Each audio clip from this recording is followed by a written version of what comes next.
আসসালামু আলাইকুম, কেমন আছো সকলে? আজকে আমাদের মসজিদে ইফতারি ব্যবস্থা করা হয়েছে, এই জন্য আমি মসজিদে যাইতেছিলাম। বিকালে হাঁটতে হাঁটতে কিছুক্ষণ হাঁটার পরে আমি মসজিদে চলে আসি। তো বাসা থেকে উজু করে আসছিলাম, এই জন্য খালি পা দিয়ে মসজিদের ভিতরে যাব। মসজিদে ঢোকার সাথে সাথে দেখি কিছু ভাইরা খুব যত্ন সহকারে এখানে ইফতারি রেডি করছিল, আর আমি এখানে দাঁড়িয়ে দাঁড়িয়ে দেখছিলাম কিভাবে ইফতারি রেডি করে। তো এখন আমরা ওই সামনে যেয়ে বসবো।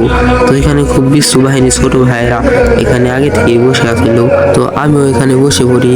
এখন আস্তে আস্তে অনেক মানুষ আসতেছে, এখন বেশি মানুষ আইসা সারে নাই।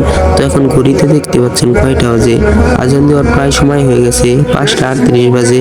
তো কিছুক্ষণ পরে মসজিদে আজান হয়ে যাবে। আর হ্যাঁ, কে কয়টা রোজা রাখছেন অবশ্যই কমেন্টে বলে যাবেন। আর অনেকক্ষণ ধরে বসেছিলাম, ভালো লাগতেছিল না। কিছুক্ষণ পর আমার সামনে ইফতারি এসে যায়। কিছুক্ষণ পর মসজিদে লোক দিয়ে ভরে যায়, এরপর আজান দিয়ে দেয়। আজান দেওয়ার পর আমরা সকলে একসাথে ইফতারি করে নেই। দেখতে তো পাচ্ছেন আসলে খাবারটা খুবই মজাদার ছিল। যারা যারা মসজিদ ইফতার করেন নাই তারা অবশ্যই মসজিদ ইফতার করতে যাবেন। ইফতার করার পর এখান দেখতে পাচ্ছেন সবাই বের হয়ে যাচ্ছে, সকলের ইফতারি করা শেষ। তারপর মাগরিবের আজান দিয়ে দেয়, আমরা মাগরিবের নামাজ পড়ে বের হই। এখন আমরা বাসার দিকে যাব। যারা লাইক সাবস্ক্রাইব করেন নাই অবশ্যই করে দিবেন।